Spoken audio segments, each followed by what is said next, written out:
नमस्ते।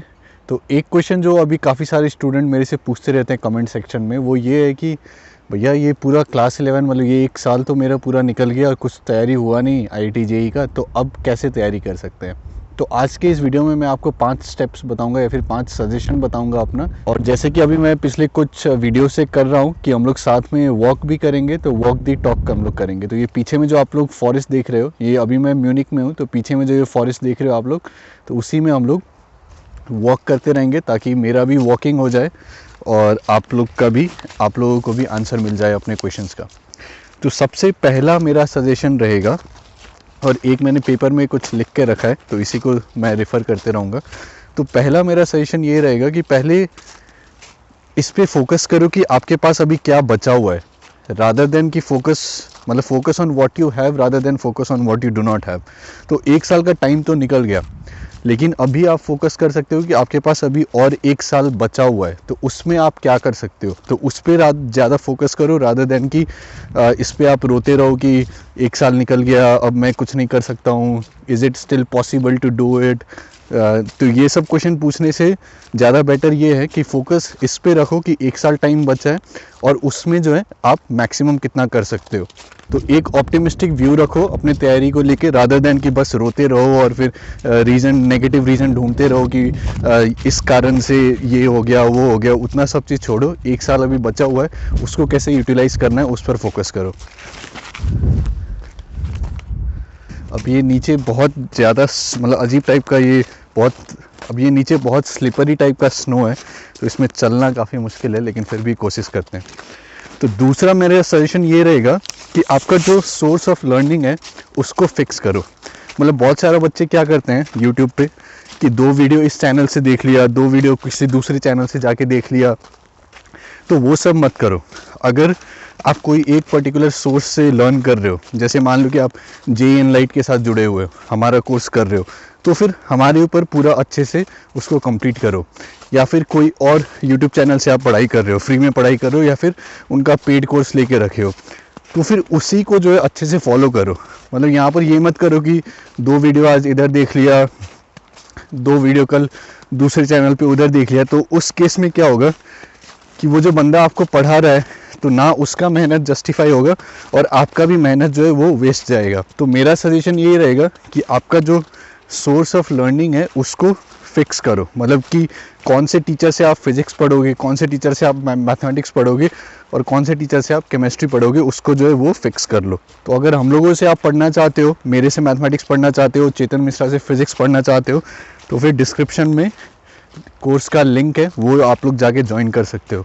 अभी क्लास 11 का क्रैश कोर्स चल रहा है, पूरा क्लास 11 का हम लोग कंप्लीट करेंगे 3 महीने में, तो वो आप लोग जाके ज्वाइन कर सकते हो। तो ये वीडियो मेरा है, तो ऑब्वियसली मैं अपने कोर्स को जो है वो थोड़ा आप लोगों को सजेस्ट करूँगा।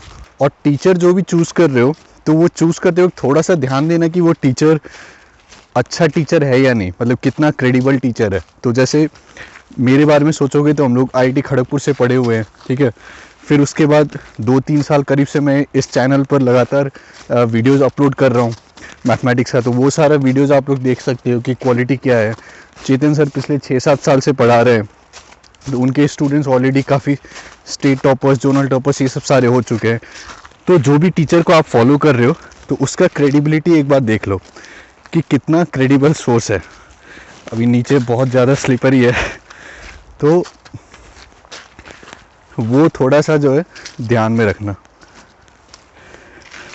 मतलब ये मत करना है कि कहीं पर फ्री में पढ़ा रहे हैं तो फिर बस चले गए आंख बंद करके। मतलब फ्री का मतलब ये नहीं होता है, मतलब आपका टाइम उसमें जा रहा है। तो अभी के लिए टाइम सबसे ज़्यादा इंपॉर्टेंट है। तो बस फ्री और पेड ये देख के मत चले जाना। मतलब इसका मतलब ये नहीं है कि पेड कोर्स सारे अच्छे होंगे या फिर फ्री कोर्स सारे बुरे होंगे। मतलब अगर मैंने जितना भी वीडियोस ऑलरेडी यहाँ पर फ्री में डाल रखा है, तो वो भी अच्छा ही होगा, और जो मैं पेड कोर्स में बना रहा हूँ तो वो भी अच्छा ही होगा। तो वो टीचर पे डिपेंड करता है। तो दूसरा मेरा सजेशन यही था कि आपका जो सोर्स ऑफ लर्निंग है उसको आप लोग फिक्स करो, इधर उधर भटकते मत रहो, नहीं तो फिर वही हालत हो जाएगा कि मैं इधर चला उधर चला, जाने का मैं किधर चला, तो फिर अगले साल तक भी आपका यही हालत रहेगा, तो कुछ हो नहीं पाएगा उसमें।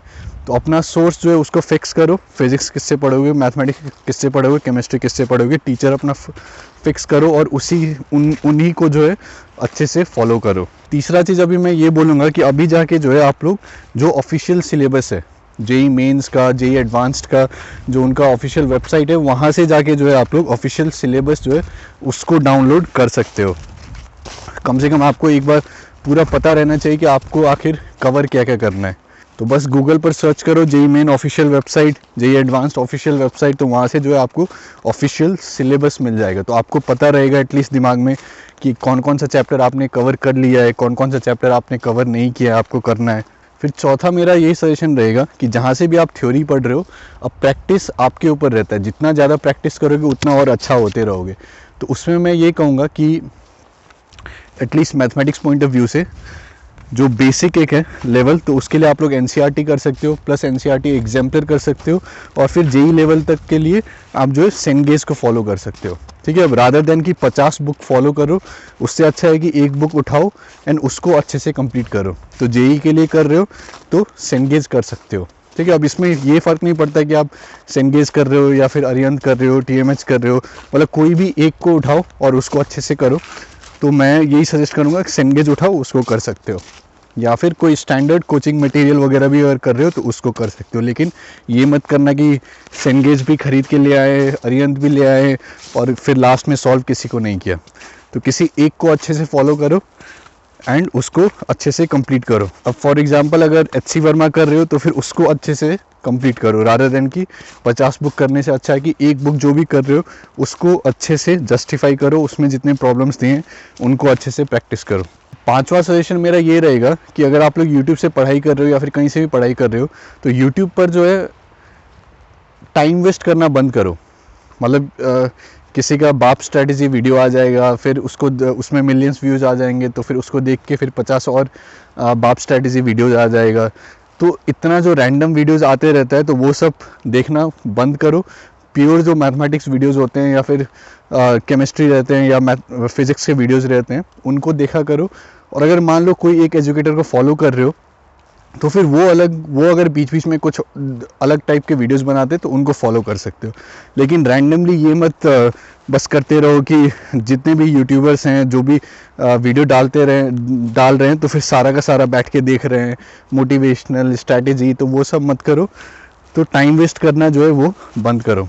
फिर लास्ट में मैं यही बोलूँगा कि जो सिलेबस है उसको एक बार एनालाइज करो। जो आप लोग डाउनलोड करोगे सिलेबस को, उसको एक बार अच्छे से एनालाइज करो। तो मैथमेटिक्स के लिए अगर मैं बोलूँगा तो जैसे अब क्लास 12 का अगर आप लोग मैथमेटिक्स का ले लो, है ना, तो उसमें ये ज़रूरी नहीं है कि आपको क्लास 11 एकदम ही उसमें, अगर क्लास 11 का पार्ट अच्छे से नहीं हुआ है तो क्लास 12 एकदम ख़राब हो जाएगा। जैसे क्लास 12 का अगर मैं लूँ, वेक्टर, 3D, मैट्रिसेस, डिटर्मिनेंट, ये अपने आप में एक इंडिपेंडेंट यूनिट हो गया। ठीक है, तो इसको आप लोग टारगेट कर सकते हो। फिर पूरा का पूरा जो कैलकुलस हो गया वो क्लास 12 में आता है, तो उसको अलग से आप लोग टारगेट कर सकते हो। फिर जो भी ये छोटा मोटा जो चैप्टर है, मैथमेटिकल रीजनिंग, स्टैटिस्टिक्स, प्रोबेबिलिटी, ये सब अलग है। ठीक है, तो इनको अलग से आप लोग टारगेट कर सकते हो। और मान लो जैसे अब क्वाड्रेटिक कहीं बीच बीच में आते रहेगा, तो बीच में जहाँ पर भी जो भी कॉन्सेप्ट यूज़ होगा वो कॉन्सेप्ट को आप लोग समझ लो। तो इस टाइप से जो है एक बार एनालाइज कर लो सिलेबस को। और अगर मैं मैथमेटिक्स का बात करूँ क्लास 11 का, तो उसमें जो एक सिग्निफिकेंट पोर्शन है वो है कोऑर्डिनेट ज्योमेट्री, आपका straight line, circle, parabola, ellipse, hyperbola. तो अगर इनको कवर नहीं किए हो तो फिर ये सारे को कभी टाइम निकाल के जो है पूरा कवर कर लो, पूरा कोऑर्डिनेट ज्योमेट्री। इसके अलावा फिर आपका सेट थ्योरी हो गया, ट्रिगोनोमेट्रिक फंक्शंस हो गया। तो ये सब जो है आपके पूरे मैथमेटिक्स में जो है कहीं कहीं पर आते रहेगा। तो या तो बैठ के अलग से इन लोग को एक बार कवर कर लो, या फिर जब आगे के चैप्टर्स आप लोग कर रहे हो तो फिर जहाँ पर भी इनके कॉन्सेप्ट्स आ रहे हैं, तो जो भी कॉन्सेप्ट्स आ रहे हैं उनको वहीं पर सीख लो। और इनके अलावा और जो चैप्टर रह जाते हैं 11th में, वो बाइनोमियल, पीएनसी, सीक्वेंस सीरीज़, तो ये सब भी मैं कहूँगा कि इंडिपेंडेंट चैप्टर्स है। मतलब ऐसा नहीं है कि अगर आपको बाइनोमियल नहीं आता है तो फिर आपको वेक्टर समझ में नहीं आएगा। और फिर पीएनसी का भी आपका बेसिक एक जो होता है वो प्रोबेबिलिटी में यूज़ होता है। तो ये जो चैप्टर्स हैं इनको अलग से आप लोग कभी भी जब टाइम मिले तब कवर कर सकते हो। तो आई होप कि मैंने जो ये 5-6 आप लोग को स्टेप्स बताएं या फिर सजेशन दिए हैं, ये शायद आप लोग को सेंसिबल लगा होगा, और कमेंट्स में आप लोग बताइएगा। और अगर मेरे से आप लोग मैथमेटिक्स पढ़ना चाहते हो, चेतन सर से आप लोग फिज़िक्स पढ़ना चाहते हो, तो अभी हम लोग क्लास 11 का जो पूरा पोर्शन है उसके लिए हम लोगों ने क्रैश कोर्स के लिए एक नया बैच लॉन्च किया है, जिसमें कि हम लोग 3 महीने में पूरा जो सिलेबस है उसको कवर करेंगे। ऑब्वियसली इसके बाद आप लोग को और प्रैक्टिस करते रहना पड़ेगा, तो जितना प्रैक्टिस करोगे उतना और अच्छा होते जाओगे। तो उसके लिए नया बैच स्टार्ट होगा 5 फेब से, और डिस्क्रिप्शन में मैं कोर्स का लिंक डाल देता हूँ, तो जो लोग भी इंटरेस्टेड हो आप लोग वहाँ पर जाके रजिस्टर कर सकते हो। और इस कोर्स में जो है वीक में आपको शेड्यूल्ड रिकॉर्डेड लेक्चर्स मिलेंगे वीक डेज पर, और हर वीकेंड को मतलब हर संडे को जो रहेगा आप हम लोग जो है लाइव जूम पे क्लास करेंगे। तो आप लोग सीधा हम लोग का चेहरा देख सकते हो, हम लोग आपका चेहरा देखेंगे, तो फेस टू फेस आपको जो भी वहाँ पर पूछना है आप लोग वहाँ पर पूछ सकते हो। और फिर साथ में टेलीग्राम ग्रुप रहेगा, वहाँ पर आप लोग 24/7 हम लोग के साथ कनेक्टेड रहोगे। तो जो भी आपको डाउट पूछना है या कुछ भी आप लोग को पूछना है तो आप लोग वहाँ पर पूछ सकते हो। तो ये कोर्स का लिंक मैं डिस्क्रिप्शन में डाल दूँगा, तो वहाँ पर जो है आप लोग इसको जाके रजिस्टर कर सकते हो। तो ये एक्चुअली चलने में बहुत ही मुश्किल ये पाथ था, मतलब ये पूरा ये जो बर्फ़ जब थोड़ा पिघलने लगता है तो वो वाला जो रहता है पूरा स्लिपरी, उस टाइप का बर्फ़ था आज। तो काफ़ी मुश्किल है यहाँ पर चलना। तो आज के वॉक दी टॉक के लिए इतना ही रखते हैं। एंड कमेंट्स में लिखिएगा कि जो चीज़ मैंने बोला ये सारा चीज़ सेंसिबल आपको लगा या फिर नहीं लगा, और आप लोग का भी अगर कुछ सजेशन रहेगा तो आप लोग कमेंट्स में लिख सकते हो। और जो लोग भी इंटरेस्टेड है हम लोग से पढ़ने के लिए, तो आप लोग जो डिस्क्रिप्शन में है वहाँ पर जाके कोर्स को ज्वाइन कर सकते हो। और अगर आप लोग को देखना है कि हम लोग कैसे पढ़ाते हैं, तो फिर हमारे चैनल पर ऑलरेडी बहुत सारे वीडियोज़ हैं। चेतन सर के जेई एडवांस कॉन्सेप्ट शॉर्ट्स देख सकते हो, और मेरे भी मैथमेटिक्स के बहुत सारे वीडियोज़ हैं। तो वो सारे देख के आपको पता चल जाएगा कि ये कोर्स का क्वालिटी क्या है। तो सबको all the best. And and में ये मैं यही बोलूँगा कि अभी जो टाइम आपके पास बचा हुआ है उसके ऊपर फोकस करो एंड पूरा अच्छे से मेहनत करो, लेकिन थोड़ा सा सेंसिबल तरीके से तैयारी करो। अपने जो टीचर्स हैं या फिर जहाँ से भी आप लोग सीख रहे हो उसको फिक्स करो, एंड इधर उधर भटकते मत रहो, टाइम वेस्ट मत करो। एंड एक सेंसिबल तरीके से जो है अगर तैयारी करोगे एंड मेहनत करोगे एंड सही टीचर से अगर पढ़ाई करोगे, तो फिर अच्छे से जो है आप लोग का एग्ज़ाम क्लियर हो सकता है। और एग्ज़ाम क्लियर होना बात का बात है, पहले आप लोग फोकस करो कि आप लोग फिज़िक्स, मैथमेटिक्स, केमिस्ट्री उसको जो है वो सीख जाओ। चलो, तो आज के वॉक दी टॉक के लिए इतना ही रखते हैं। और फिर आप लोग को अगर कुछ भी इस टाइप का टॉपिक रहेगा तो आप लोग कमेंट्स में लिख सकते हो, तो फिर नेक्स्ट वीडियो से जो है फिर वॉक दी टॉक में फिर उसको डिस्कस करेंगे। चलो, तो सबको ऑल दी बेस्ट, और फिर मिलते हैं अगले वॉक दी टॉक के वीडियो में।